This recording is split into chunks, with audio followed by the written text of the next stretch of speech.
Good. Good.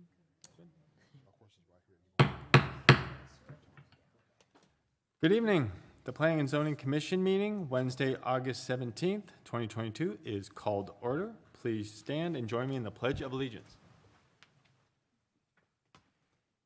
I pledge allegiance to the flag of the United States of America and to the republic for which it stands, one nation, under God, indivisible, with liberty and justice for all. Will the secretary please note the roll? I've opened the roll call. Commissioner Sambito is present. Commissioner Booth is present. Commissioner Hegedus is present. Commissioner Hamilton is present. Commissioner Wang is present. Vice Chairman Clymer is present. Chairman Kish is present. We have a quorum. Thank you. Item number 1 is to approve the draft minutes of the Planning and Zoning Commission meeting held on July 6, 2022. May I have a motion and a second? Please enter your vote on the motion by Commissioner Sambito and a second by Commissioner Hamilton.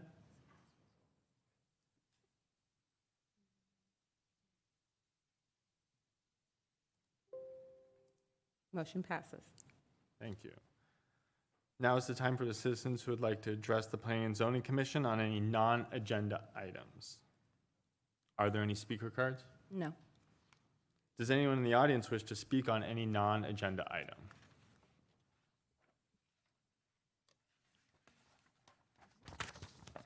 This is an opportunity for the commission members to disclose any ex parte communications they may have. Oh, I apologize. Yes, ma'am. Please come up. You have 3 minutes. This is the first. Good evening. Good evening. So I guess what I don't understand is what's happening with Goodyear Okay. as far as its development.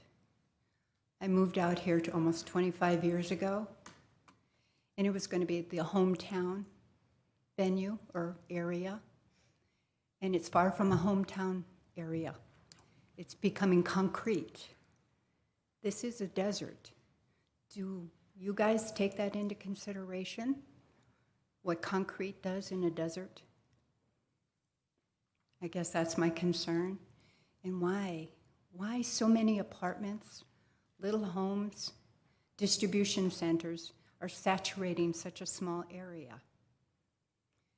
And I know how many miles are in the city of Goodyear, but how many are livable or buildable at this point? That's a substantial amount. I don't understand. I'm very disappointed. I moved here with the intent of this being my forever home. I can't see that happening now, and I'm up there in age. So I'm very disappointed. I know that's not relevant, because when you come here, you've already made your decisions on what's going to go where before you bring it to the public's attention. Those are my concerns.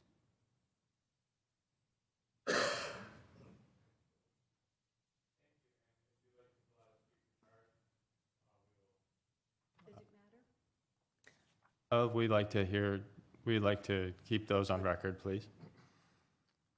Are there any other speakers that'd like to talk on non-agenda items? Okay.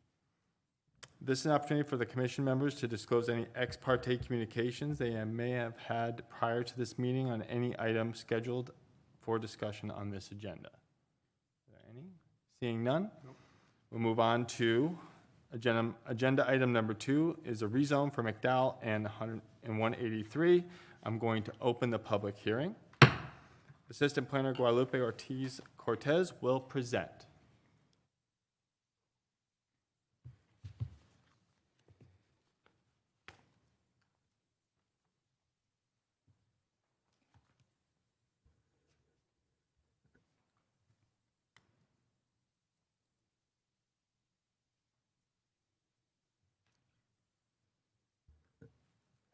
Good evening, Mr. Chairman and Commission members. Guadalupe Ortiz Cortez, Assistant Planner.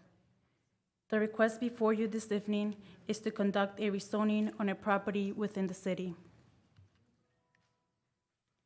The subject property is located in North Goodyear. The property is shown in the red box on the zoning map on the screen. This is the property. The subject property is approximately 10.71 acres and is zoned I-1 light industrial and I-2 general industrial. Zooming in a little closer, you can see that the property is located south of Perryville Prison. The property makes a U shape around a well site and a vacant property zoned mobile home subdivision.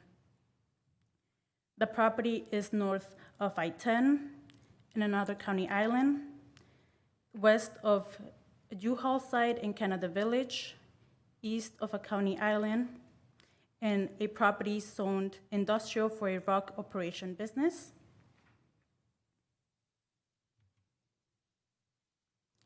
Currently, approximately 3.34 acres on the western side of the property are zoned light industrial, I-1, and 6.63 acres on the eastern side of the property are zoned I-2 general industrial. The applicant is requesting a rezoning for the western 3.3 acres from I-1 zoning and a rezoning from the eastern 6.36 acres of the property from I-2 zoning to I-2 zoning to facilitate the development of a Penske vehicle and truck leasing business. The rezoning of the portion of the property that is already zoned I-2 is required to apply stipulations of development to the entire property. The general plan designates this area as neighborhood land use designation. However, given the proximity of the property to I-10 and Luke Air Force Base, staff supports the I-2 general industrial rezoning as the site is already zoned industrial and the adjacent property to the west is also zoned industrial. Additionally, a general plan amendment is not required because the property is less than 20 acres in size. Rezoning the remaining 3.3 acres of the subject property to I-2 general industrial will allow for flexibility in the site planning process. Without this rezoning, all the truck leasing operations that Penske proposes would be required to locate only on the eastern I-2 portion of the site. Additionally, the rezone allows the city to restrict duck-door truck and warehousing via stipulation over the entire site. The city's citizen review and public hearing processes were followed. Notices were mailed to surrounding property owners, a sign was posted on the property, and a legal advertisement was published in the newspaper. A neighborhood meeting was conducted for this proposal on June 29, 2022. Staff received general inquiries on the project, but has not received opposition to date. Staff has evaluated the impact of this proposed zoning to the greater community.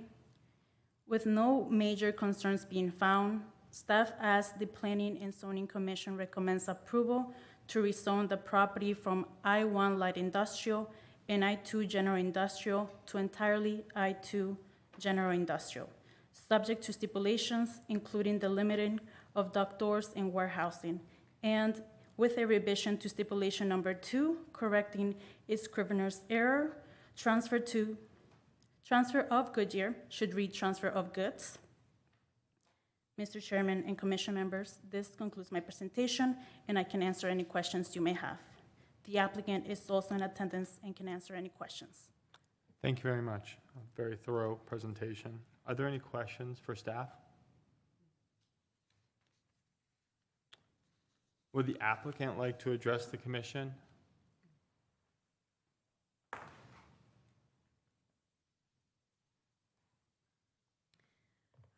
Good evening, Chair and members of the Commission.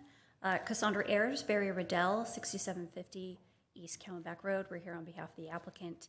I don't have anything to add to Ms. Cortez's very capable presentation. We're here if you have any questions for us, though. We are requesting a recommendation of approval with the steps as proposed by staff. Are there any questions for the applicant? Seeing none. Are there any speaker cards on this particular item? I've not received any. Would anyone in the audience like to speak on this particular agenda item? Well, with that, I will close the public hearing. May I have a motion and a second? I have a motion from Commissioner Zambito and a second from Commissioner Wang. Are there any discussion about this? Seeing none, please enter your vote.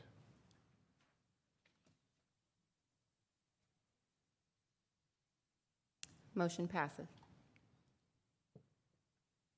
Thank you.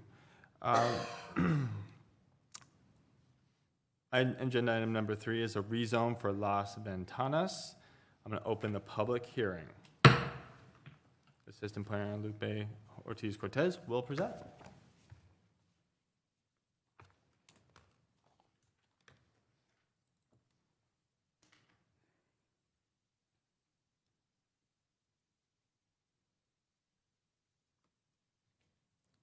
Thank you, Mr. Chairman and Commission members. Guadalupe Ortiz Cortez, Assistant Planner. The request before you this evening is to conduct a rezoning on a property within the city, Las Ventanas at West Goodyear, PAD amendment. The subject property is located in West Goodyear. The property is shown in the red box on the zoning map on the screen. The property is approximately 159 acres and is currently zoned Planned Area Development, PAD, with underlying residential and commercial zoning. Zooming in a little closer, you can see that the subject property is located at the southeast corner of Yuma Road and Perryville Road. The rezoning request before you seeks to only modify 139 acres of residential zoning within the planned area development. The residential zoning is highlighted in yellow on the aerial. The property highlighted in red on the aerial is also part of the overall 159-acre property. However, this property will retain its underlying zoning for commercial uses, and no modifications are proposed for this property with this PAD amendment. The subject property is south of a county island, zone residential, as well as the future La Privada development.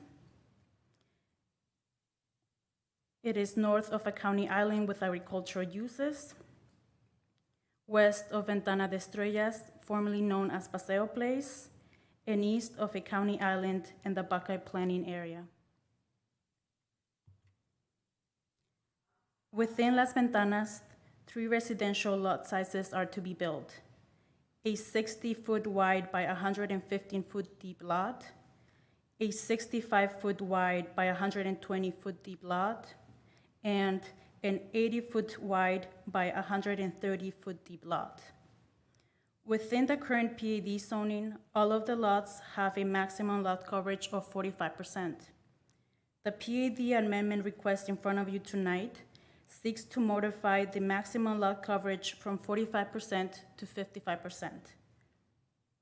By comparison, the city's R14 and R16 zoning categories allow a maximum lot coverage of 60%. One of the purposes for this request is to allow Mattamy Homes to build single-family homes with a private RV garage offering. With a 45% maximum lot coverage, the single-family homes and RV garage would not fit, as they would exceed current 45 maximum lot coverage requirement. As a condition of approval, the developer has committed in this PAD amendment to add additional streetscape elements and an amenity element. The developer will provide West Goodyear theming such as picket fences and build primary and secondary monuments that will incorporate the West Goodyear name into the development. This will provide cohesiveness amongst the other West Goodyear developments and make the area feel more master planned as a whole. The developer will also upgrade the planned park amenity area to include a pool, a ramada, and a shaded tot lot, among other amenities.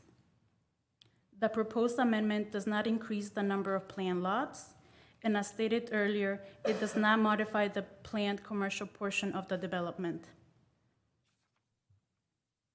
The city's citizen review and public hearing processes were followed. Notices were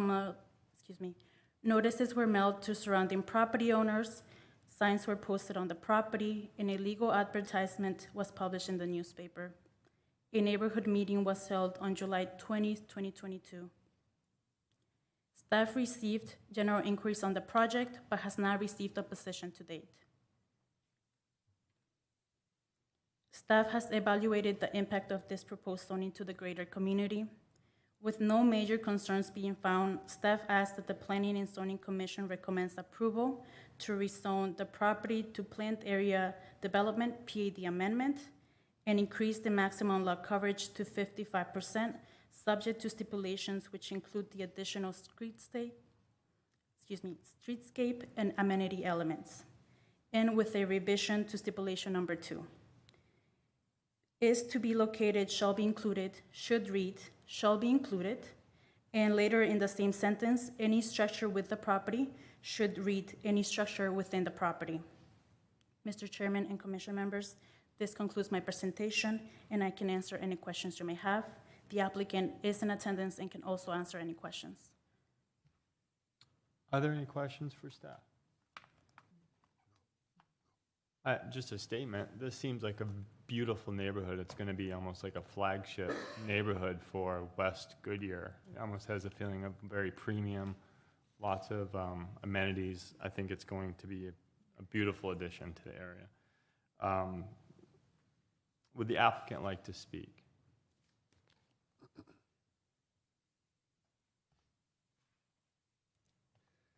Thank you, Mr. Chairman. Chris Webb with Rose Law Group here tonight on behalf of Mattamy Homes. Just really briefly, I know you guys have a long agenda tonight, so I will spare you the presentation that I have. I think the request is very straightforward. I think Guadalupe did an excellent job of presenting it. I agree with you completely. It's a great upgrade to the community. Hopefully it will be a flagship community for West Goodyear. And I'm here to answer any questions that you may have. Thank you. Are there any questions for the applicant? No? Are there any speaker cards on this matter? I've not received any. Would anyone in the audience like to speak? With that, I'm going to close the public hearing. I have a motion and a second. I move that we recommend approval of the rezoning for this PAD. Motion by Vice Chairman Clymer and a second by Commissioner Booth. Are there any discussion? Seeing none, please vote. Motion passes.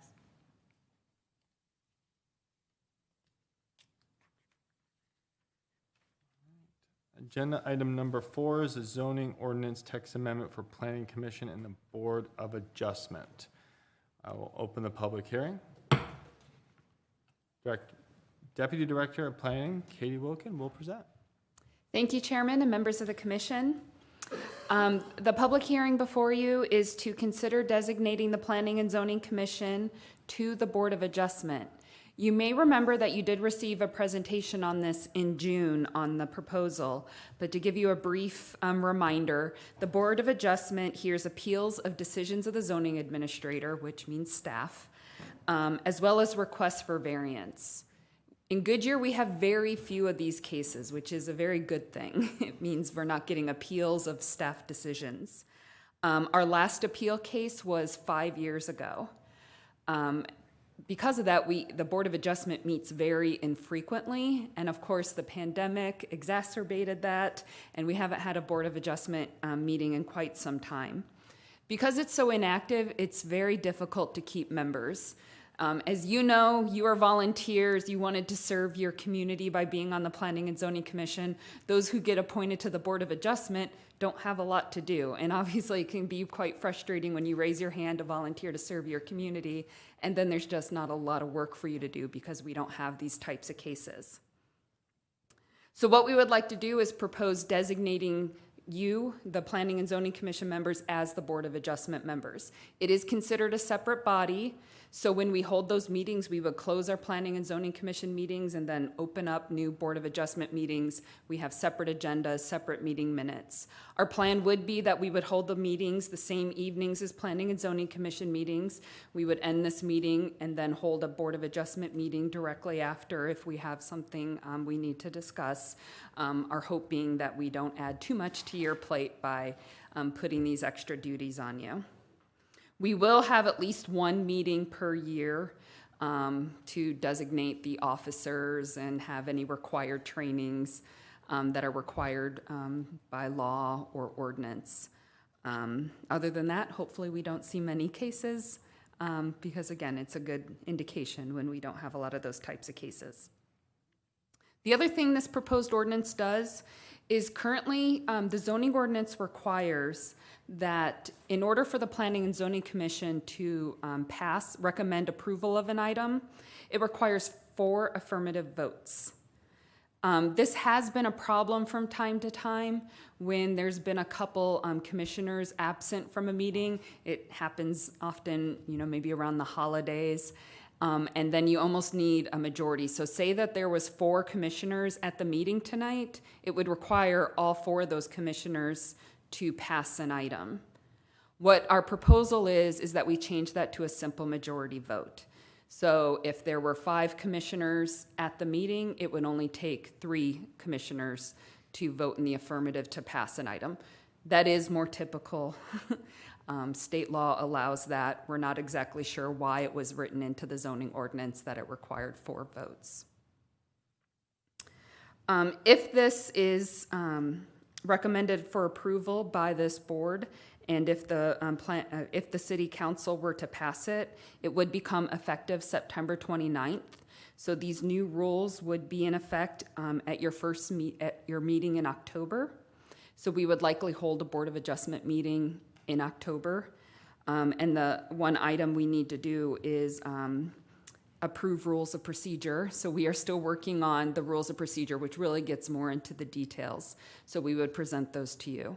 We also plan at that same meeting, we're doing an update to the rules of procedure to the Planning and Zoning Commission rules of procedure.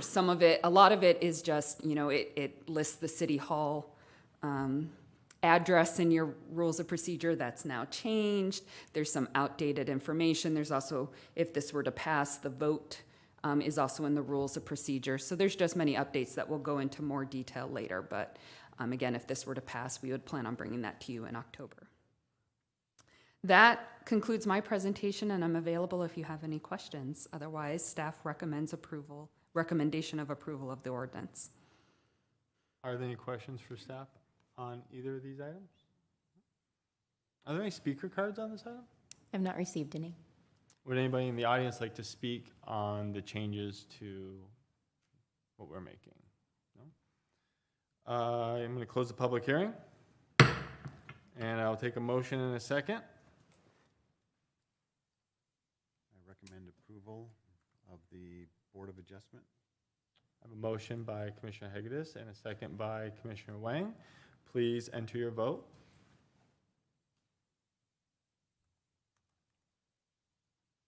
Motion passes. Agenda item number 5 is a Montecito pad amendment, and I'll open the public hearing.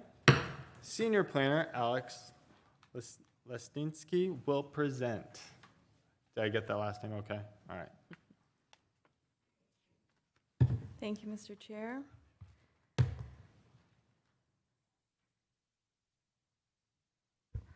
Like you mentioned, Senior Planner Alex Lestinsky.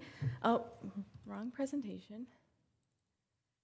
My first presentation for you tonight, actually I'll just give you a little heads up. The next 3 items are all related to the same area of the city.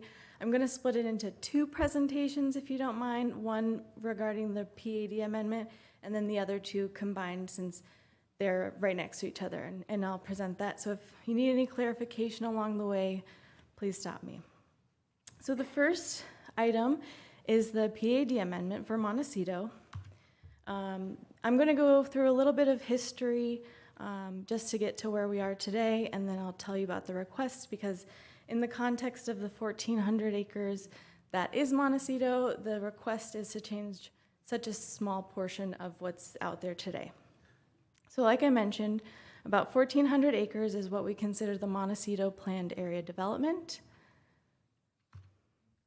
In 1988, the ordinance adopted the Estrella Phase 2 Planned Area Development, which is this hashed out section of this image.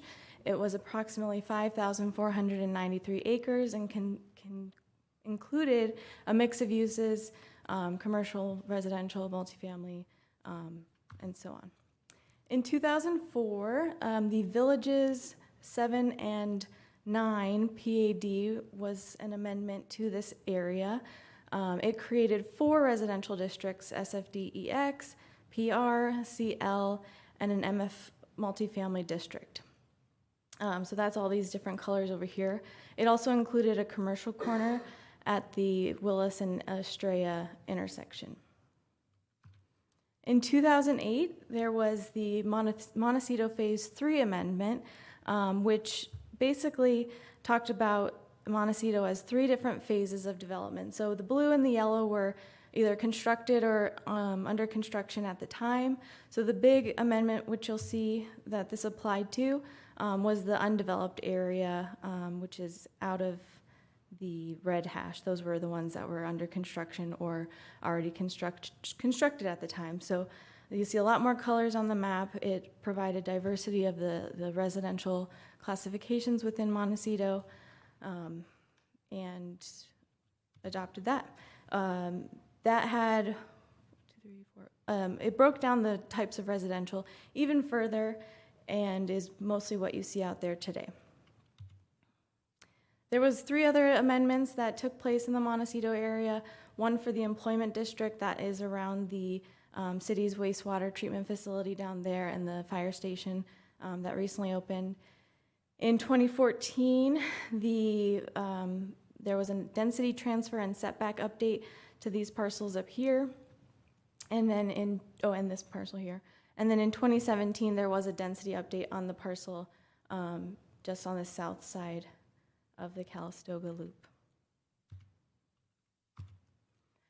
In 2018, not that long ago, the developer came forward with a new update to simplify the PAD book. It didn't make any changes to what was constructed at the time. It just modified the development standards for the undeveloped parcels and applied kind of a simplified residential zoning districts that looked a lot like what the city's current zoning districts are that we utilize. So the 2018 request had these districts on here. I'm not going to go into details about all the development standards, but the big changes, like I said, SFD 60 was a big district. It's this light peach color, and then SFD 50 was another zoning district, a little green yellow color here. So the request tonight is to modify the residential zoning district of 4 parcels in the rest of Montecito. So if you look at these maps, you can see the color changes to those 4 that I've had boxes on here. I notice on the big screens they're a little hard to see, but 9.7, 9.42, 9.18, and 9.21. So, and then just to make a note on that, although the zoning districts are changing, there's no increase proposed in the maximum lots in all of Montecito. So there might be an increase in, or a decrease in lot sizes, but their maximum cap is not going to change with this proposed amendment. And then the other modification included in this amendment is to modify the park stipulation, which was approved in the 2018 zoning, and I'll discuss that in a couple slides. So like I mentioned, nothing's changing as far as the existing zoning districts. All 4 parcels today are zoned SFD 60, which allow for a 60-foot by 120-foot lot. The 9.7 parcel is being proposed as the SFD 50 lot, which reduces that minimum lot width to 50 feet and the lot depth to 90 feet. My second presentation, you'll see what the applicant is actually proposing on this parcel. And then the 942, 918, and 921 are being proposed as SFD-A, which allowed for this detached or attached, and then those can go down to 30 feet wide lots by 80 feet long lots. But there have been stipulations included that restrict those SFDA parcels to single-family detached, and then the lot width, they increased it from 30 to 47 feet, and then that lot depth to 110 feet. And also, with this restriction, they've included a maximum of 30 feet or 2 stories in height on those parcels specifically. So just as for reference, there are a couple parcels on the closer to Willis that are under construction today that do have the SFDA zoning district and have the smaller lot sizes. So we restricted it to these parcels so not to affect the parcels that have already been approved. And then to discuss the park stipulation timing, the current stipulation talked about constructing the park in conjunction with the adjacent infrastructure. The HOA, the developer, have all submitted. I included the letter in your package. Just concerns about the timing of that park. This is a Google aerial, and I couldn't tell you the date that the aerial was taken, but these parcels are under construction, so there's a little bit more construction as of late. But the orange star is where the park is proposed. And the biggest concern from the developer's perspective is if you look west of the park site, there's not houses there today. And maintenance costs, safety of that park, it's not surrounded by houses that can keep an eye on it and keep an eye on the maintenance. So we've worked with the applicant to require that the 351st new lot to begin development, begin construction, will trigger the need for that park. So the preliminary plats that we will look at today will surpass that 350th lot. So that park is coming soon. It's just clarifying that stipulation language to allow for a little bit of wiggle room. The public comment, we did have a neighborhood meeting March 2nd of 2022 at the Star Point Residence Club. There were approximately 40 residents in attendance. I included the meeting minutes from the applicant in your packets as well.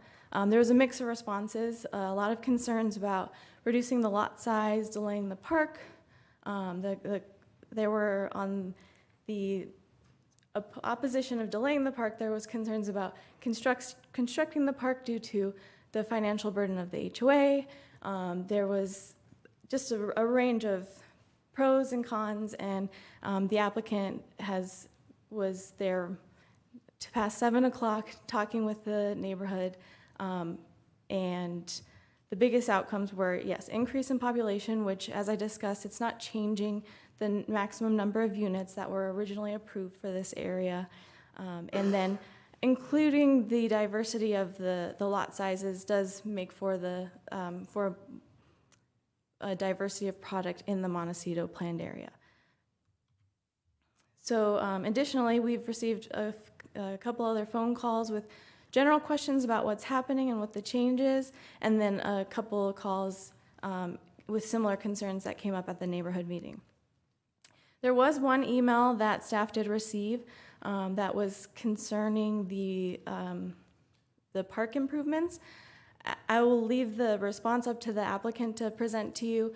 He worked with those residents directly, and I believe has come to a conclusion, and they're going to work on some things in that area, but that is between them and the property owner, and like I said, I'll let him share that with you. Therefore, the request was reviewed per the zoning ordinance requirements, the amendment criteria included in the zoning ordinance. Those details were included in your staff report, and we did find that the request does meet the requirements of the zoning ordinance required for a PAD amendment. Therefore, we recommend approval of the amendment subject to the stipulations included in the draft ordinance. And that concludes my presentation, number 1. And then the applicant here has a full presentation or can answer any questions, whichever you prefer. Are there any questions for staff on this? I was curious too about the smaller lot size. And you said in your presentation that there's some building going on somewhere else that has these smaller lot sizes. Where is that again? Commissioner Clymer, the smallest, the 30 by 80 is, I think they're being constructed, I don't remember the minimums, but it's just north of Willis. Can you see my mouse right here? Kind Yes. of circling that. So that is, who's the home builder on those?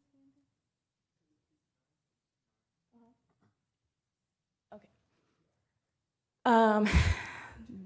They're not built yet. They're under construction. But these lots are stipulated to be bigger, correct? Okay. Are there any other questions? Alex, for the benefit of everybody here, can you further explain the difference between the fact that there's no overall difference in the lot numbers? Because in reading the report and the information that was provided to us, it came across pretty clearly that the original designations were for a certain lot number, but then as over time has gone by and people's homes were built, the lots that were built were bigger than allowed. So the overall balance, can you explain that a little bit? Sure, thank you. The original approval has always capped a maximum lots within the Montecito area, and we do that for water and sewer purposes, and then to cap kind of an overall density. Throughout the years, as these parcels developed, some of the ones that are already constructed, they were allowed to go smaller and theoretically could have had more lots constructed during that construction process. The developer had built them bigger than what they might have originally planned. They go through a range of lot sizes.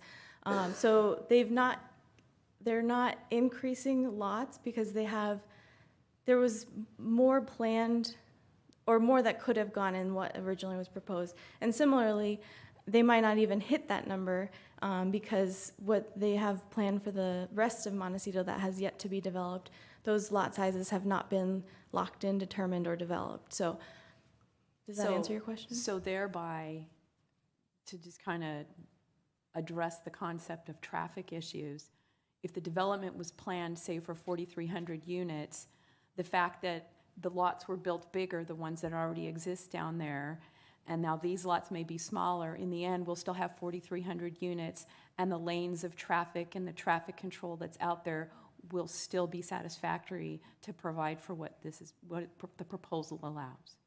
Yes, the traffic study does get updated with every amendment, and it evaluates, but essentially, yes, correct. The number is always contemplated in that and approved. Thank you, Alex. Thank you. Any other questions? Would the applicant like to address the commission?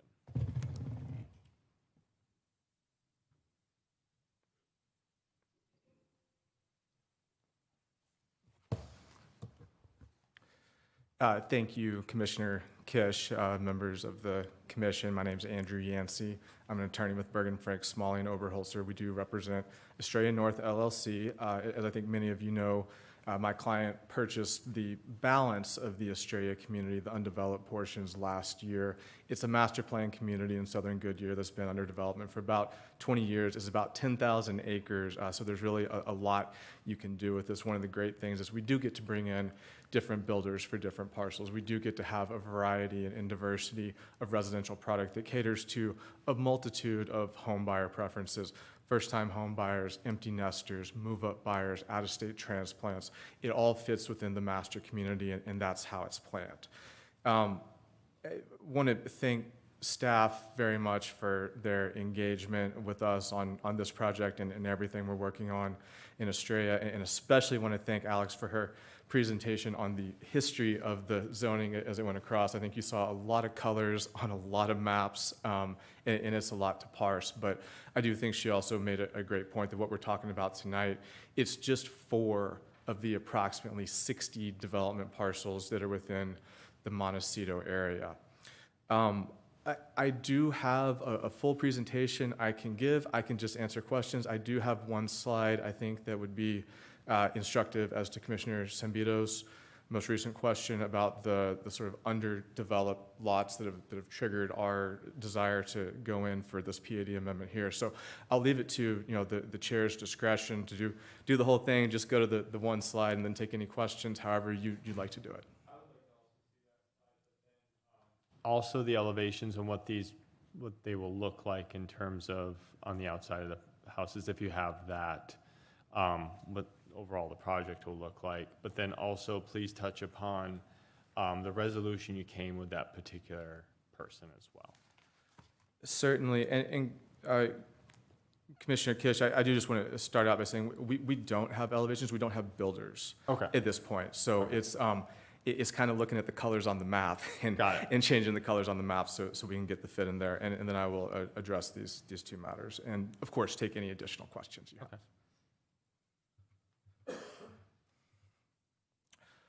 Okay, so this is to Commissioner Sambito's question. And what happened essentially was there are 4 parcels that they're not the subject of this amendment tonight, but they are already under development. And these, if you see where that blue shading just came up, are known as parcels 9.22, 9.24A, 9.24B, and 9.31.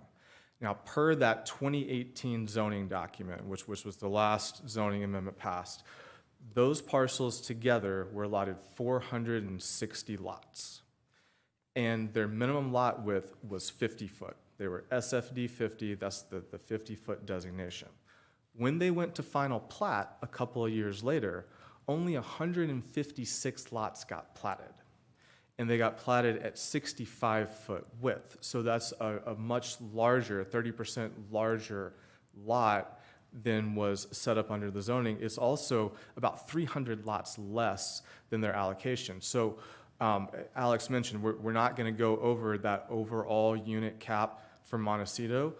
In fact, when you look at the parcels we have up for preliminary plat tonight, they're about 50 lots under their allocation. So we're actually under the density that is allotted.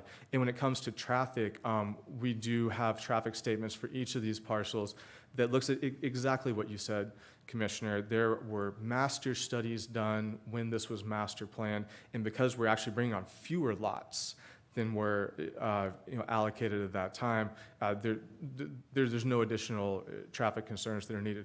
One thing I do want to note, I'm going to try not to jump ahead of myself to the plat portion, but we're essentially filling in this inner circle right here where that loop road goes. Right now, this loop road cuts off about here and here. We're going to complete that loop, so the loop will be connected now, which is going to be a significant transportation improvement for all of Montecito. With reference to the individuals who commented on the park, and I'm just skipping through some of the things I had potentially planned for you.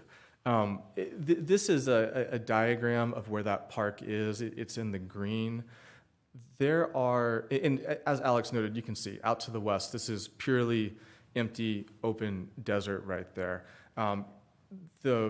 That's a safety concern. You don't have eyes on the park. We also have the HOA in support saying that that's about $15,000 a month maintenance cost for a park that it doesn't have that many people near it to use it. And also, once we get more homes in there, we're going to have more dues-paying members to the HOA to help maintain it. The particular individuals that commented, there's about 4 lots on the north side of this park that kind of stick out in their backyards face up to the park. And what they noted is that there is some ATV activity out there, and that there is dust that comes up. And so what we've worked with them to do, and we are under contract to do so now with a landscape architect, is to provide some additional landscaping behind their homes that will help buffer them from anything going on in that park, but not ultimately block their view of the beautiful park that's going to be there. And like I said, we're under contract right now to perform that landscaping. Thank you for sharing that. I'm glad that they came to a good resolution there. Are there any other questions about the Montecito project? Could I ask the size of the park? 12 acres. And how does that relate to the other parks up there? Because my family and I, we love to use the parks up in Estrella? Certainly, Commissioner Hagedis, I'm just going to bounce on to another slide here to show you the existing amenities in Montecitos. That's kind of what we're talking about, is comparing it. So this 12-acre park at 9.23, it is going to be a significant park. I believe it's going to be the biggest one at this time. There is right now the Bougainvillea Park up to the north there. That's about a 7-acre park. It's got, if you've seen it, it's a great park, lots of sport courts, covered play structure, large grassy areas. There's also the Presidio, which is sort of like a residence club. It's got a cantina, it's got a fitness center, it's got a heated pool and a splash pad. We do also, as part of that development of 9.29 that does have those SFDA lots, there's going to be a 2-acre park that goes in as part of that. It should be under construction by the end of the year. There are also 12 existing pocket parks within the neighborhoods throughout Montecito, and each of the 6 parcels we have coming in for pre-plat tonight also have their own neighborhood park within them. Any other questions for the applicant? Thank you. Thank you. Very thorough. Right. Are there any speaker cards? I've not received any. Would anyone in the audience like to speak on the Montecito project? Please come up. You can fill out another card in a minute, but please, you can come on up.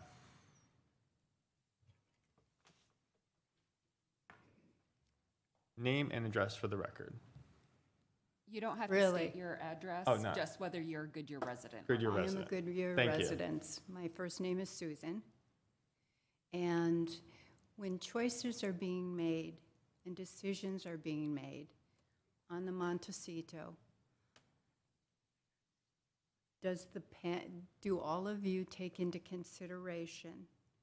Now, you heard statistics, but if you drive up there, if there was ever an issue with Estrella, how would all those people get off the hill?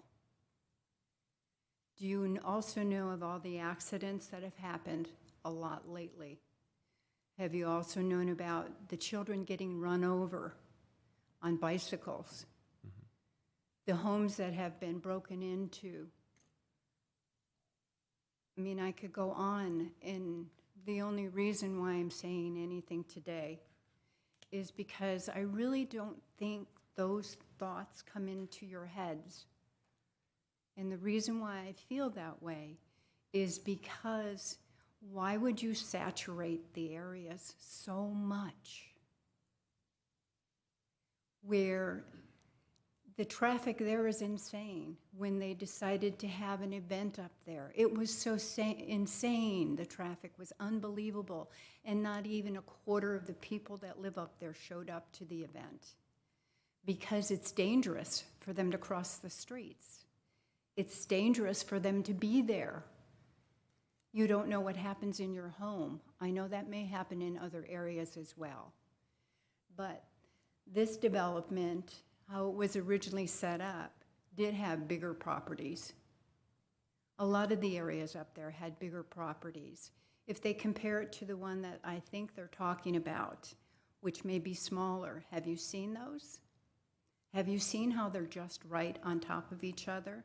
Have you seen that their driveway comes into a small area in which those people, if they had to leave, would have to try to get in there to get out of their neighborhood? That's my concerns. And I don't ever hear any comments to that anytime I've ever spoke. You just look at me. So, but I guess that's how it's supposed to be. Because as you notice in this room, how many people of Goodyear are here? Because they feel as I do on a good portion of what's going on in Goodyear, and they have here and there spoke their minds. But because of the results, it shows that what we have to say and what we have to feel about it doesn't matter. So that's why you get as many people as you get. So then there are no cases to deal with in 5 years, as she said. And that's all I have to say. I'm just sad about it all. So please forgive me, but I feel I have to say it for the people, especially up in Estrella, that won't show up. Thank you. Whatever is decided tonight is just advisory, again, with our commission. So it will go to the city council for their, you can also talk there. Oh, I have. Okay. I've talked to planning too. It took me 5 years for them to do any landscaping on Elliott Road up in Estrella. They're finally now doing it. And that's a landscaping by the city, what they were responsible for, by the school. It took me 3 years to get the school to clean out the shrubbery area that had the trees with all the spines when the kids' balls would go down in there and they'd get hurt. I'm just one person, though. Thank you. Thank you for showing up, and actually, we would love more people to come to these meetings and share their thoughts on their community.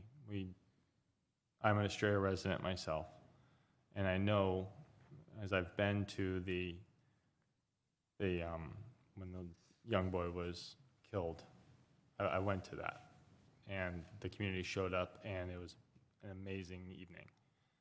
Thank you for speaking up, because we hear you, and I hear you, and we need more people to speak their mind in the city. So thank you. All right. Would anyone else like to speak? Yes, please come up, sir.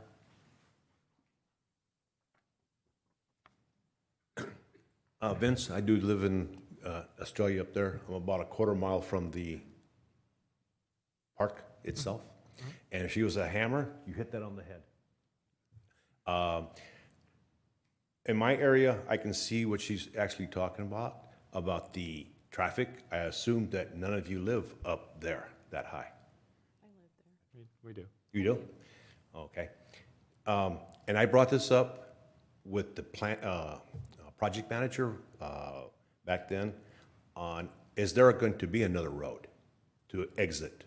And some lady shouted out, you got Cotton Lane. The circle, one crash, I seen it already. One crash, car flipped over. Wasn't bad, they lived. But the problem was, all the traffic was stopped on both sides, all three. And it's bad. And that's just for a wreck. You can design a wreck right there really good, wiping out that whole area, and nobody from the hill up is gonna get down. So I'm just looking at that point. Traffic itself, I'm assuming there's going to be another 4,000 homes up there eventually. By that time, I'll be dead. But from what I've seen so far since I've been here, and I came from California, if we have any type of big fire, I hope you guys don't have earthquakes over here yet, you're gonna have a problem up there. Evacuation is gonna be very difficult. And that's how I see it at this point.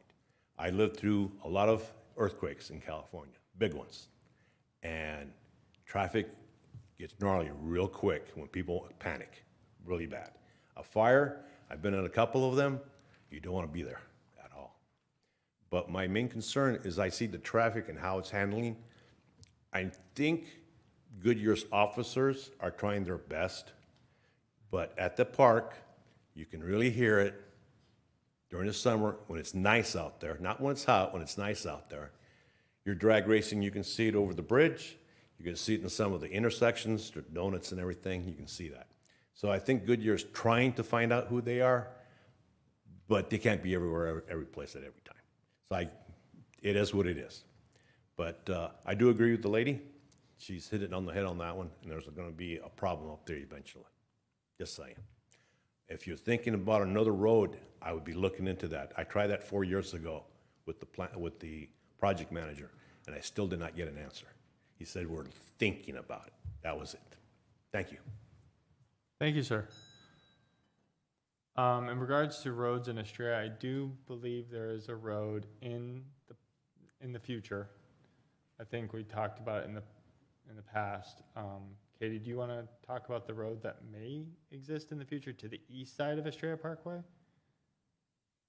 Thank you. I can tell you a couple things. One, in the CIP today and currently under design is an upgrade to the Estrella Parkway Bridge.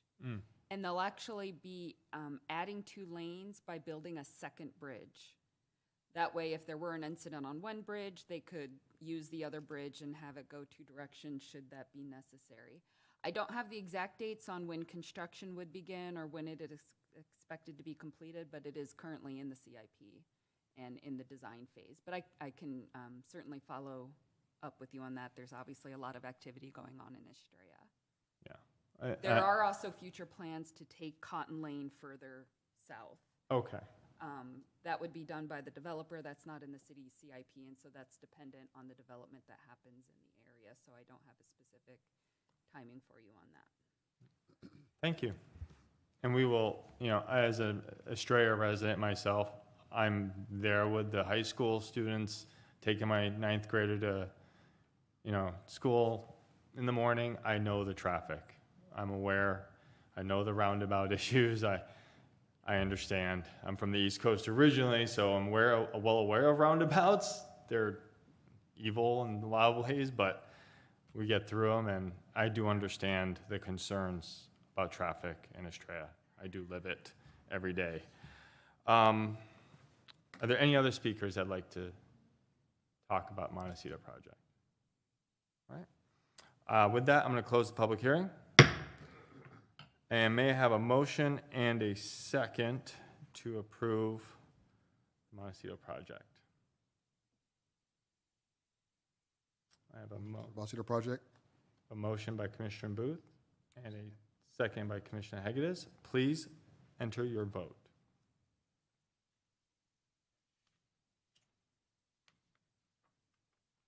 Motion passes. Thank you. And I'm just going to echo what Vice Chairman Clymer said about the advisory nature of this council, this commission. We advise if you would like to have your voice heard again at the city council, and we definitely suggest you do so. And they are happy to hear it as well. More people, the better in these meetings, I agree. And do we have a date when that's going to be? August 29th. Sorry. August 29th. And if you could, we do appreciate filling out speaker cards. We do want to have it on the record that you spoke at this public hearing and what you were saying. So I'll put the speaker cards down at the counter. Thank you. Agenda item number 5 are the preliminary plats for Estrella parcel 918, 921. I believe that this is Alex in the second part of the presentation.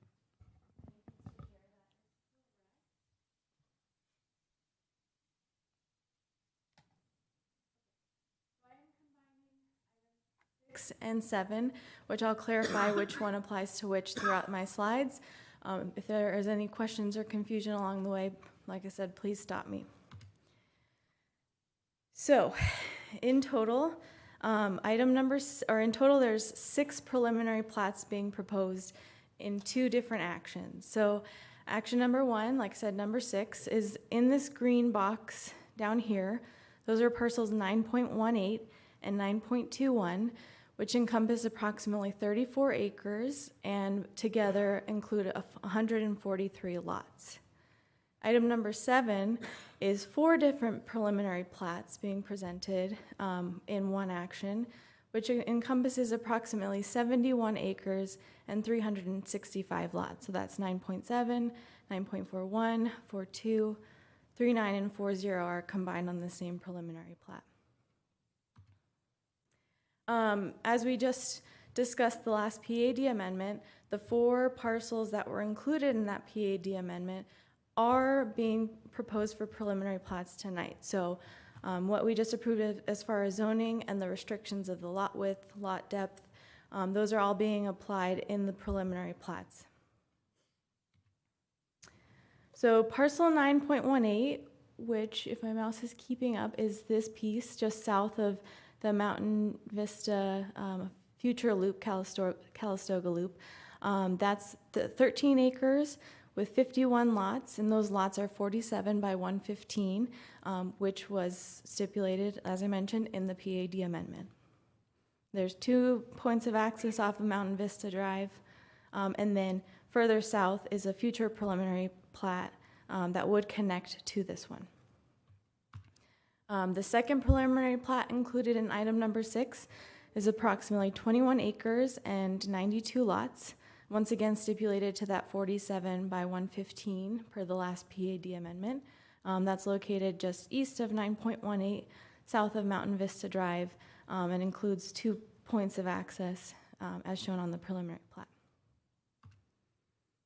Now switching to item number 7, which is everything that is not already platted within this Calistoga Loop.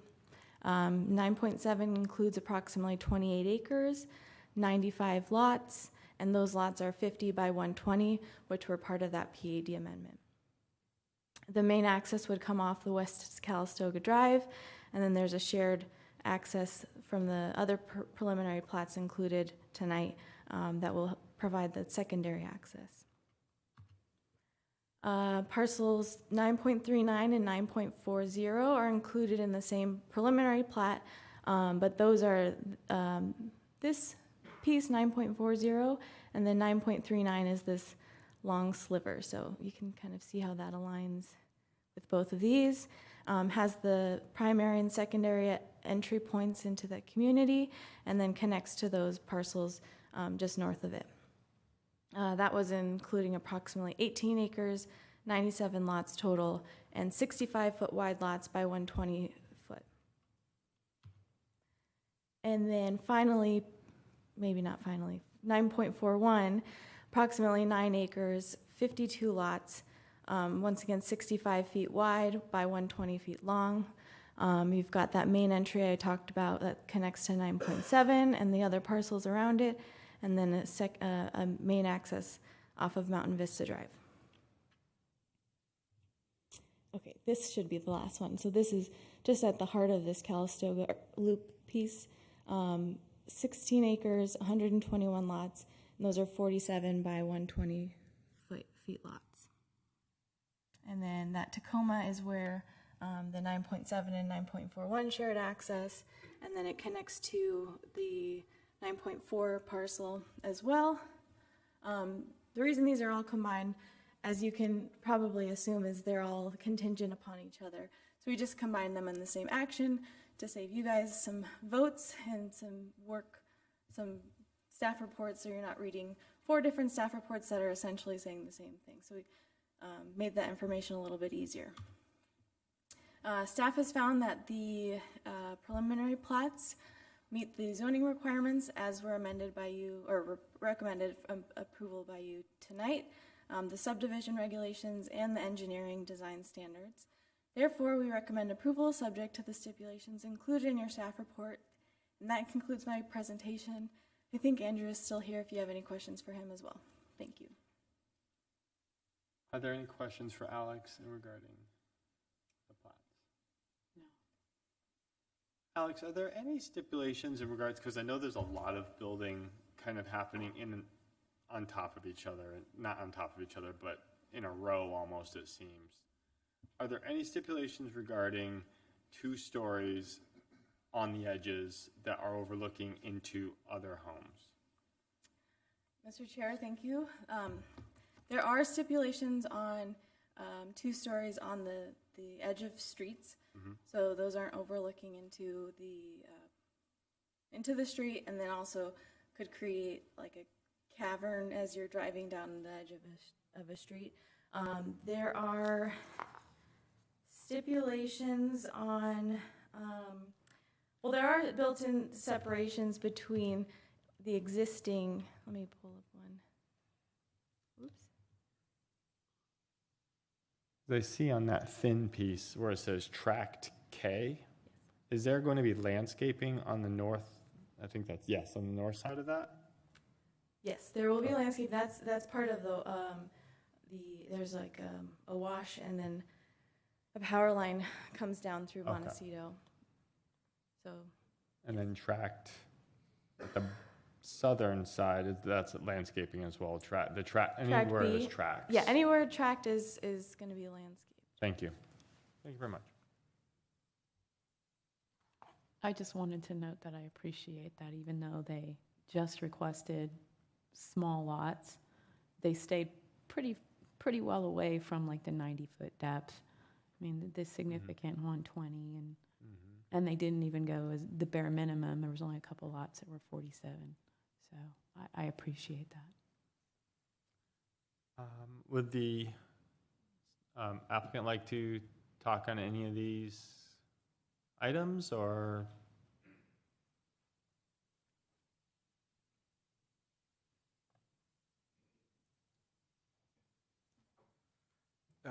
Thank you, Mr. Chair, and I'm mostly just coming to the microphone because this is the appropriate place to say I'm happy to take any questions you may have. I, again, appreciate Alex walking through all that, more color coding to walk through in a lot of detail, and certainly appreciate her and staff's work. I also appreciate Commissioner Cimbito's comment. Yes, that's correct. All of the 50-foot or 47-foot lots do exceed the minimum depth for their districts.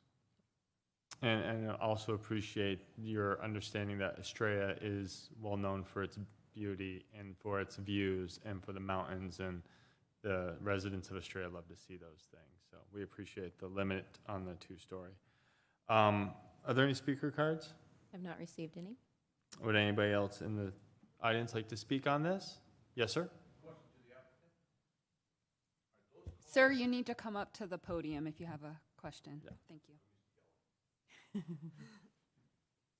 Are these called condensed houses?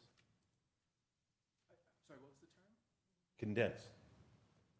If they used to be 65, now you're going to 47? Are you getting more people in?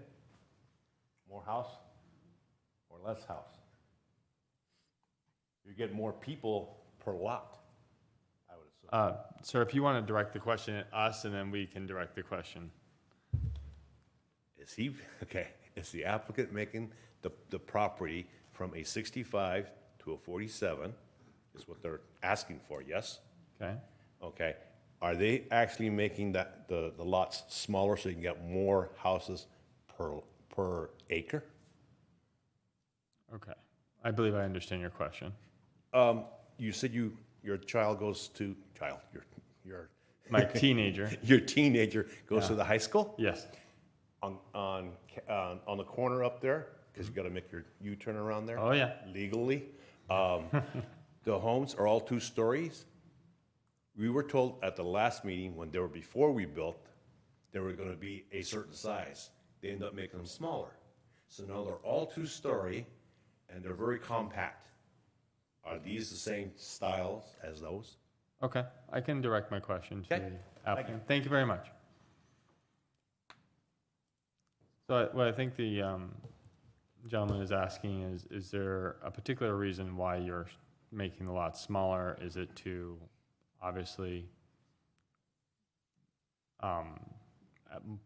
put more houses in that area? But I do believe that Alex did a great job of explaining that the amount of houses are not changing, because the amount of houses will stay the same. And also, some of those homes are bigger than they originally intended to be. So, but I'll let you pick up where that left off. Yes, thank you, Mr. Chairman, and thank you, sir, for the questions. And that's exactly right. There is this overall cap for the Montecito PAD area, and we are not going to exceed that.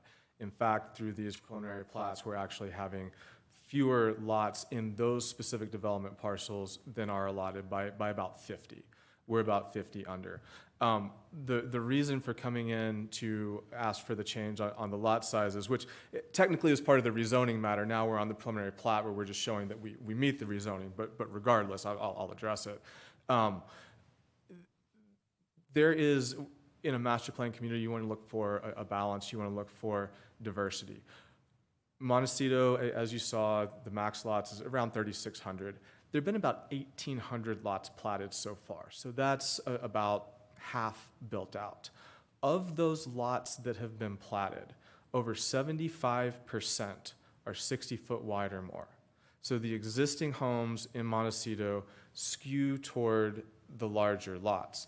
And as we talked about in the rezone, there were parcels set up for 50-foot lots that got built at 65. So we're then going to take some of the 60s and build them at 47 and 50 to get back to that type of balance and diversity that was initially planned and that we have seen being successful in the modern home buying market. I do just also want to address, I know, and I've heard from several people at the neighborhood meeting as well, there are some more court home type products in Montecito that are smaller lots and 2 stories. This is not a court home setup. These are court homes you're typically going to see on more like 40-foot lots. These are going to be 47 and 50-foot lots. A mix of 1 and 2 stories. I'm not exactly sure what's meant by condensed housing, but there are a variety of home products that can fit on this lot, meeting the setbacks and the lot coverage and the lot sizes. But are you proposing, it looks to me from the plats that you've put forward, that you are proposing a traditional single-family unit on each lot, where the previous item that we've recommended to council does allow, I believe on the PAD 50, does allow for the court, does allow for 0 lot line. But based on what you've presented, it looks like you're going forward with a traditional lotting and a single-family unit on each one with 5 feet on either side minimum. Commissioner Zambito, yes, that's correct. Okay. Thank you for the clarification, Commissioner. Thank you. Would anybody else in the audience like to speak on this subject? Seeing none, I will close the public hearing. And may I have a motion and a second? So I have them set up for separate votes and separate motions, seconded, and votes for each plat. Okay. So we're looking at, So now on your screen, I have for quadruple 07 is the first one.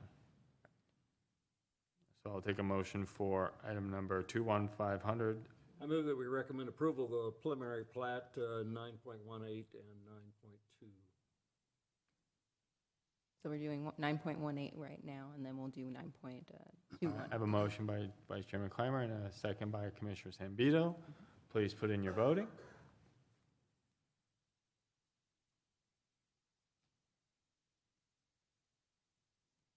Motion passes. All right, now I will take a motion in a second for parcel number 9.21.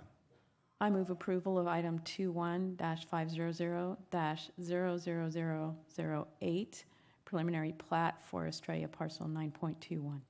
I have a motion by Commissioner Zambito and a second by Commissioner Booth. Please vote. Motion passes. All right. I think it's going pretty smoothly so far. All right, let's see here.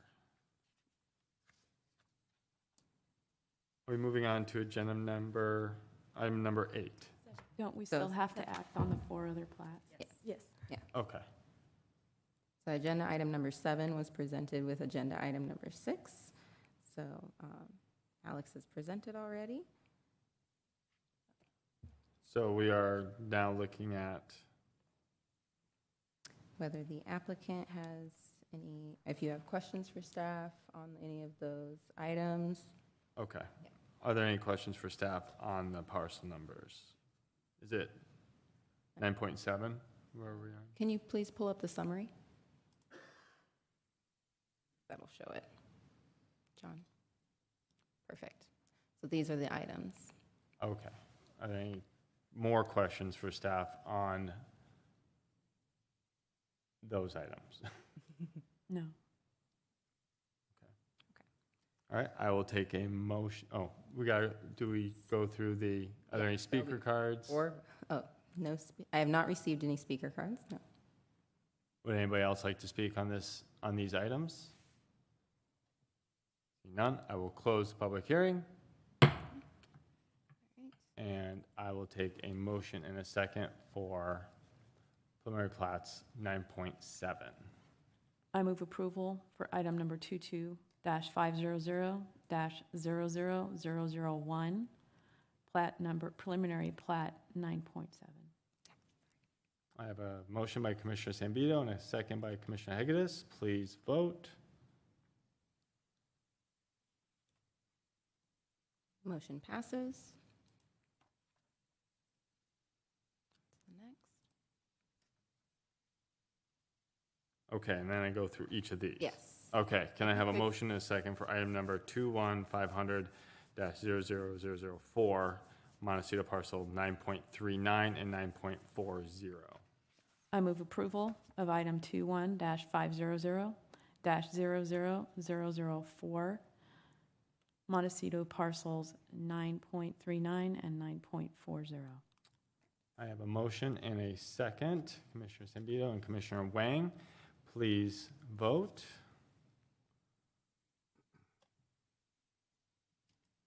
Motion passes. All right, now I need a motion on a second and a second for item 21-500, Montecito parcel 9.41. I move approval of item 21-500-00005, Montecito parcel 9.41. I have a motion and a second. Commissioner Zambito and Vice Chairman Clymer, please enter your vote.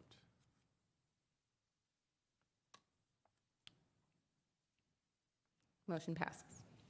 And lastly, may I have a motion and a second for Montecito parcel 9.42.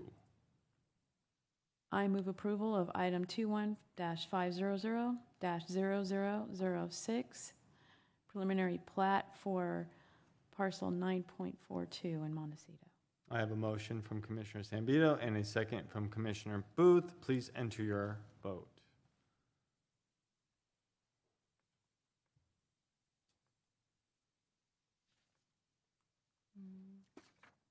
Just waiting on Commissioner Zambito. Sorry. Motion passes.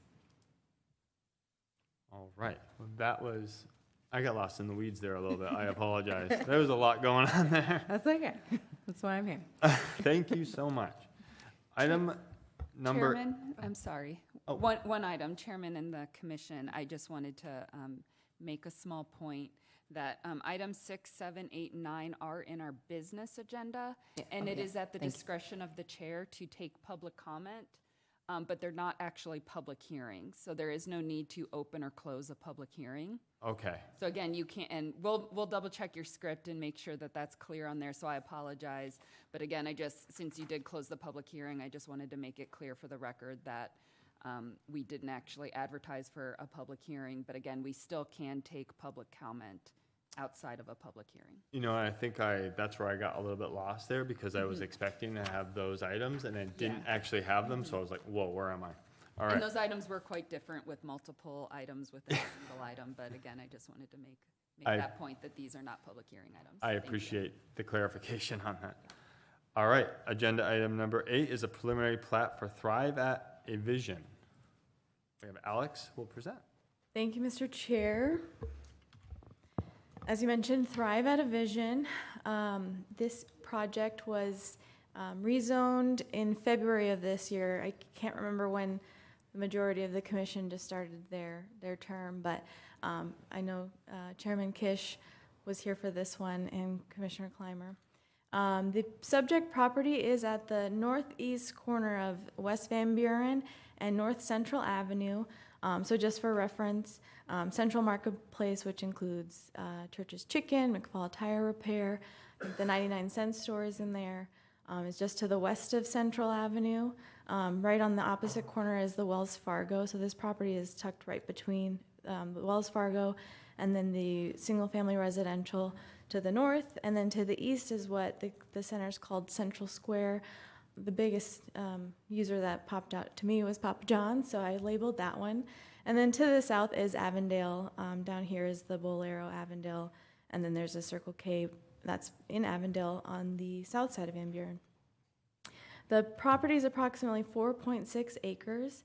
As I mentioned, in February of this year, per the recommendation of the commission, City Council approved the rezoning of this property to R1A with a PAD overlay to modify some of the development standards of the R1A district. This is what that preliminary plat looks like for this property. So you've got your single point of entry coming off North Central Avenue into the community. There's emergency access provided. That's a secondary emergency access that's required for the project. It's not for public use, but that would be off of Van Buren. There's 47 lots included in the preliminary plat. The typical lot size is 28 feet wide by 80 feet long. And these are actually attached products. So you're going to get the 4 packs, and there's going to be no separation in between several of the units, and then the gaps between the 4 packs. With the rezone, the R1A district does require some design elements to allow for the development, and in the rezone, the applicant determined which ones they would be implementing. And at the preliminary plat level, they kind of fine-tune some of those details. So for amenity, they have a centralized community pool. Connectivity, they aren't proposing a subdivision perimeter wall. It is an infill development, which grants them the connectivity element point, but they're also providing an internal trail system. And then as far as streetscapes, I'll show you what they proposed as the alternative paving. So this is the conceptual landscape or preliminary landscape plan showing that community pool in the middle of the community. You can see the trail coming through here, connecting to the Central Square Plaza to the east, and then same thing connecting residents on this half to the west. The alternative driveway paving that they've provided is these window pane driveways with a salt finish concrete that staff has found to meet something beyond a traditional pavement driveway. The preliminary plat was found to meet the requirements of the zoning that was approved back in February, the subdivision regulations, and the engineering design standards. Therefore, we recommend approval of the preliminary plat subject to the stipulations included in the staff report. The applicant is here and available for presentation as well, and I can answer any questions. Thank you.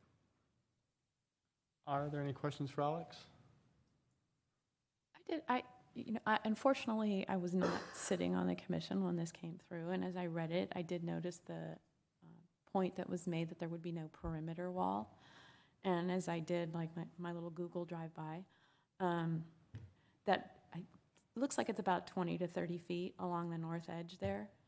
It feels kind of like a corridor exposing the potential residents there to an unpoliceable area. It's a long stretch back there, and there's really nothing going on, and if I lived there, I wouldn't want anybody back in there. Do you know if there's like at least a gate on either side that no one, ideally to keep people from being invited there, as well as on the east side there, it's completely open to the commercial. Unlike you might have a condominium complex, you may have like a 4-foot wall with some wrought iron, at least on the boundary. These people seem rather exposed to me. Can you explain how we came to a level of comfort with that? Thank you, Commissioner Sanvito. I'll first start with the north half. There is an APS easement back here, so the APS would control any walls but blocking off the access to that north piece. The no subdivision perimeter walls, that requirement or that allowance as a design standard within the community doesn't exclude yard walls. So if they wanted to enclose their backyard patio, the developer could do that. The subdivision perimeter would be, let me see if I can show this. So let me see my mouse right there. So if the lot wall was right here, let's say, and if they did a perimeter wall around the entire thing, that would be like a secondary wall enclosing the entire community from pedestrians or from outside people. So the individual units will actually have a wall on the inside of that, what appears to be So that even would an be easement on the east side as well? on the east side. There is no easement. It is at the discretion of the home builder, which I would have to defer to the applicant as far as what they're doing with the individual lots. They have not proposed individual lot walls with this preliminary plat. Yeah, when you look at the preliminary plat itself, the picture that you gave us before this, there's a stretch on that east side as well. Again, maybe 10 feet or so. So there's no necessary wall there, but on the property line, there would be a wall or some type of restrictive area. I apologize if I'm making this confusing. So typically what we see in the communities, there are lot walls. So Okay. you enclose your So backyard. this is kind of like a smaller, but a traditional Yes. unit. Okay. In these plans, the applicant, which I would defer to them to what their decision is, they're not proposing their own personal lot walls. So, as you mentioned, it could be a homeowner who's concerned about the comments you've made. But the restriction from the city side, just to get that accessibility point, is that the entire thing is not closed off. So people who live in this lot can walk through the community to get to the adjacent commercial property. And I can respect that and appreciate that. I was initially concerned about the individual lots, and I believe at this point I still am. If we require perimeter fencing, my house came with a wall, a block wall, which where I've come from sometimes was just a fence. If we're not even going to have that as a standard for these individual units, which they come across to me as affordable units, they're going to be smaller. I think we should be able to afford the same to the smaller units, whether it be some type of wrought iron on top of something so that they have secure lots. But that's my thought. Thank you, Commissioner Zambito. Are there any other questions for staff? Would the applicant like to speak on that particular item and then any others?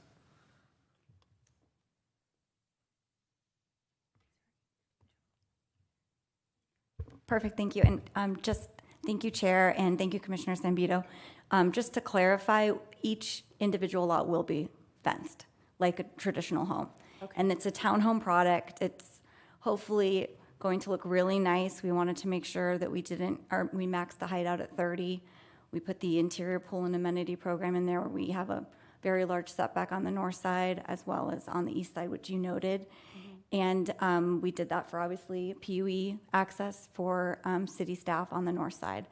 So we also have a large APS easement if you look along Van Buren. So we were a little bit constrained. We didn't want to dump 100 pounds in a 50-pound bag, so we purposely put the density that we thought wasn't the maximum density permissible in the TOD, which this area is in, but we wanted to make sure really to be sensitive to the residential to the north and to have a transitional product here. But each lot will be fenced. We have designed already that fence, and we're happy if this provides comfort to the commission to have that stepped as part of our stipulations going forward. So we'd be happy to include that. Could you also address, I know I'm not extremely familiar with APS's preferences or requirements. Maybe as a developer, you might be more so.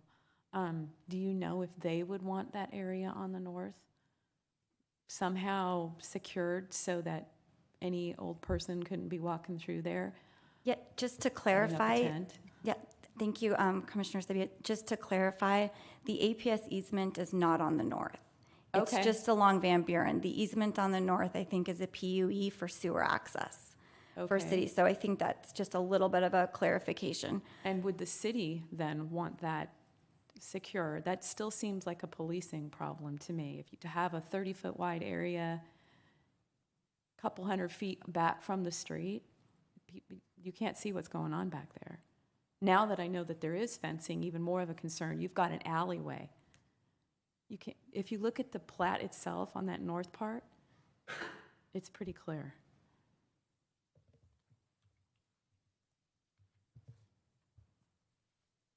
now that I know we've got some type of perimeter fence for the lot itself, we've got basically a 30-foot wide area there that's,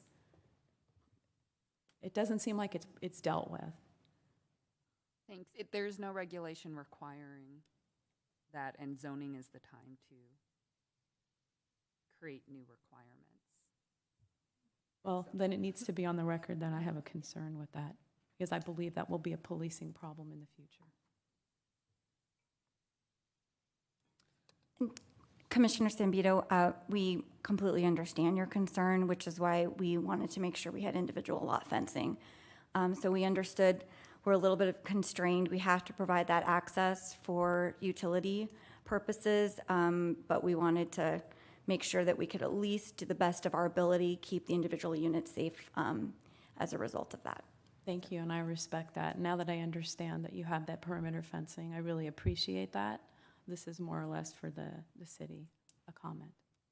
Just to kind of piggyback on the concern about safety in the wall, is there standard street lights that are going to be added to these streets for safety, of course? A standard street light divided up amongst them. But the street lights only bear your foot candles onto the street. This Right. is a 30-foot wide, Oh, sure. couple No. 100-foot long stretch that may not even be lighted in the evenings by the people's backyards light. And if they did, their neighbors wouldn't appreciate it. That's going to be a policing problem. Oh, I totally agree. And it's mostly just a point of clarification. I want to make sure that the streetlights, just clarifying for myself. Yes, and Chair Kish, you're right, and Council Commissioner Sabito, we were a little bit constrained because we know that we didn't want to have overall walls blocking in the development, because part of the uniqueness of the site in the TOD, and one of the reasons we really wanted to include an interior trail system, was to allow for an increase in pedestrian activity and walkability, to really make this an opportunity within the TOD.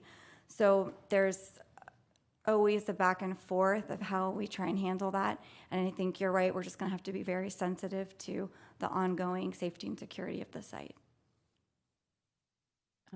Chairman, I guess I would have a question for the attorney. This is our attorney, right? Mm-hmm. I guess I like the product that they're bringing forward. I like the open spaces. I like the units and providing another opportunity for housing of a smaller product, a townhome type. I do clearly have this strong concern about that area at the north there. That's a city parcel, basically our easement.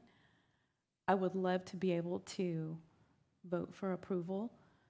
Is there a way that I can stipulate or express my concern and still approve it? Because it's not really the applicant that's developing the concern, it's an existing easement. It's an existing easement, and I think there's large sewer lines that equipment have to get back through. There's manholes. So, I mean, in terms of what you can do for preliminary plat, if we had these need for stipulation, what Katie was trying to say is that's the kind of thing that should be addressed at zoning in terms of, yes, we'll rezone this, but we have this issue, we would like some kind of barrier or perimeter wall.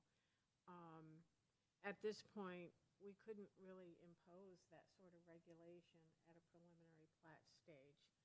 So if the applicant's willing to do it, and the city can still access it, you know, I mean, we do have many situations where we have, like, say, an emergency access easement. It goes over a tract, but it's for fire and police. I mean, you know, and it's gated, you know, it's gated so that people can't get back there. But I'm not exactly sure. Oh, now it's working. I'm not exactly sure what that situation is at this location. So I can understand when you say at the zoning, because that meeting happened in February, I missed that opportunity. Right. Mm-hmm. Okay. Right. So anytime that you want to impose something like, say, hey, I like this product, or I think this is a good use here, but there's some unusual constraints, so we'll conditionally rezone it that's subject to the stipulations, and that is when it would be the appropriate time to kind of address that. That's why you see stipulations talking about buffering. You know, you'll see that as a frequent stipulation. You'll see view fencing requirements as a stipulation. If they were to propose if the applicant were willing and the city were willing to work together to provide some level of access security, could we make it, put that something? Is it's just too late? It would be too late to require it as a condition, but if the applicant's willing to look at that, we certainly can work with them. Engineering can work with them to make sure that there's access. You know, they have the same interest as you all do in terms of, you know, making their product safe, and you know, they've demonstrated that, and it's an unusual piece. It's a tiny piece. It's an infill. We're going to have to be dealing with a lot of these issues coming forward.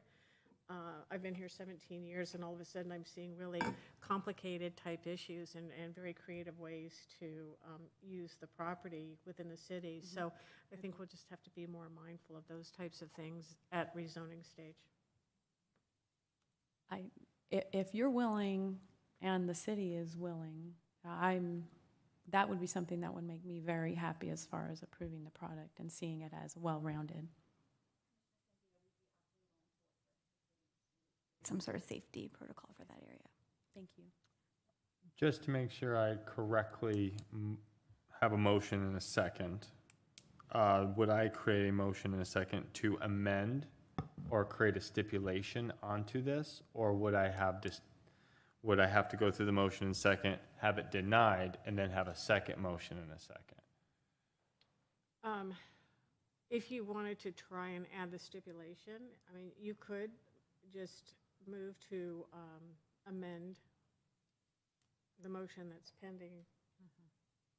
Yeah, and I mean, I would ask, maybe we understand what you're saying. We got the direction. We could work on a stipulation. It would be encouraged, or, you know, we Right, not like a set instant, we must, but. And we can do that before council, too. ahead of council. And to kind of add to this, we're not city council. It could completely just be taken away at that point, too, so. So I'll let you kind of discuss also what you're hearing and add your 2 points. Chairman Kish, again, Andrew Yancey, and I'm also working on this matter representing A-Vision. And we certainly hear the concern. This project did go through a public safety review, so it has been looked at by public safety. You know, that said, as everyone's noted, we also have an interest in securing the community. So we're certainly willing to work on that. I would be concerned about actually adding a stipulation here, because it's something that we don't necessarily control what's going on within that easement, so it could potentially be putting a stipulation on the project that we have no way to meet. So what I'd prefer to do is have this be something we're taking direction on. We're going to work with the city on it to make it work, but I don't know how a stipulation actually could be constructed to be enforceable here in this manner as to how we're regulating access over a city easement. The previous stipulation that she had discussed in regards to the fencing around, that is something you are on board with? Mr. Chairman, that's correct. If the commission, I mean, that is part of our plan. If the commission would like to add a stipulation that lots will include rear fences or walls, we would be willing to agree to that. I guess I'm confused. We have a list of stipulations related to the project, and I don't understand why it would not be appropriate to add a stipulation that security fencing be added to either side of that easement to the satisfaction of both the developer and the city. The developer hasn't, once it's turned over to the city, it's no longer the developer's responsibility because it's a city easement, just like the street. So I'm having a hard time understanding that. We have an easement, we have an underground easement for a pipeline and And then we access. Yeah, and that's it. We don't maintain that area. All we have as an easement is we can drive across it, access our manhole. If we have to do any improvements, we can improve fix the improvements that are located within that. But we don't own the property. We just have the easement, and the easement doesn't, and we would have to restore what we damage, but we don't maintain it. Okay, so then much like the chain across the access easement where I live, where the city sewer easement goes through, when the sewer trucks, the city sewer trucks want to go, they open it, but the rest of the time, the golf course maintains it. You guys are going to have rocks there based on the application. You would maintain the rocks, you would maintain the weeds, make sure they stay out. In my mind, I don't see it as much different adding a gate on either side. You're maintaining rocks, maintain the gate. To me, that's a simple change, but If you want to amend to add the stipulation, then your motion would be, I move to amend the motion on the floor to add this, and then if you get a second. the other thing you could do, Chairman, is put it to the vote, and if no one shares my concern, then I would be the only negative vote. That's fine, too. So your motion would be, you move to recommend approval with the addition of one additional stipulation. We can work through the language before it goes to council, because that goes to council on the 29th, so we have some time, if that's acceptable to you.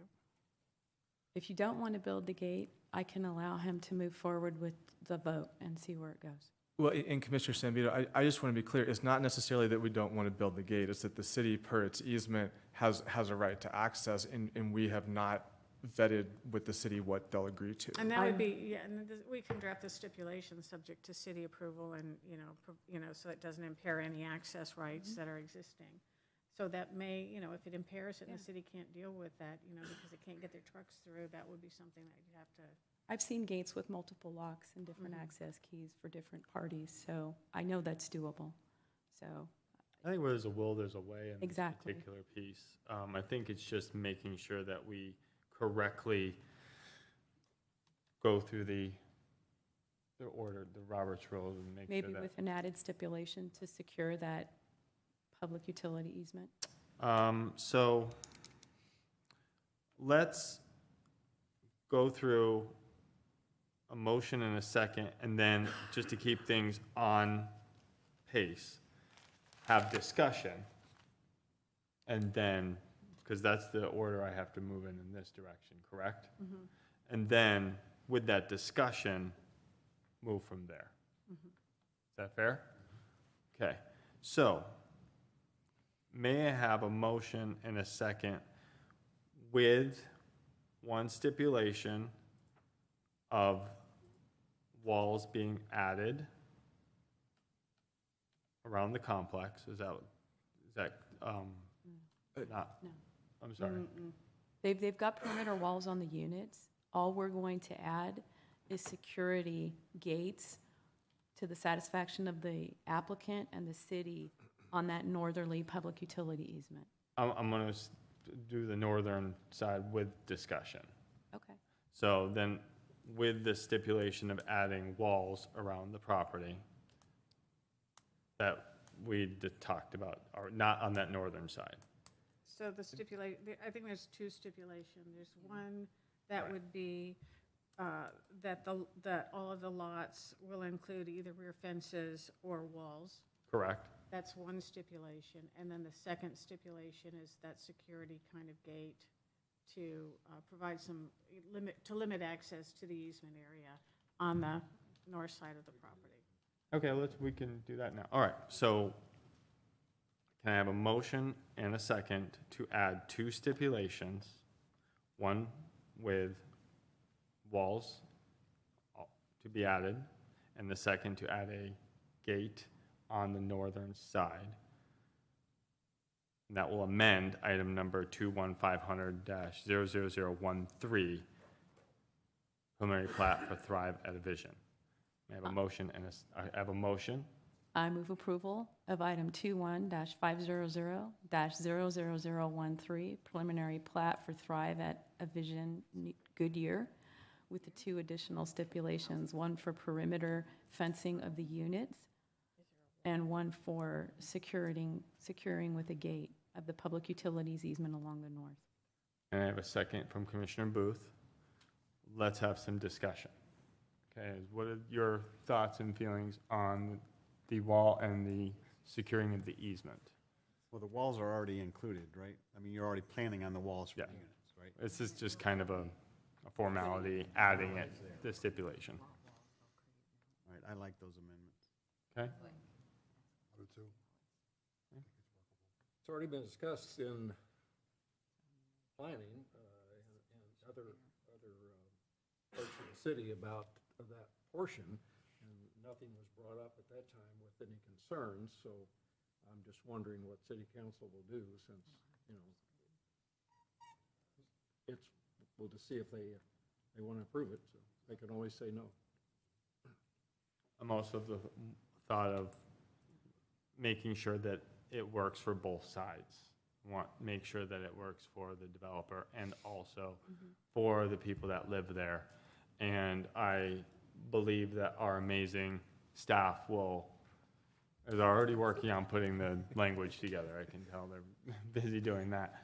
So I believe that staff will make that work, and I believe they'll work with you 100%. I have a motion and a second. I'm going to close discussion, and please enter your vote.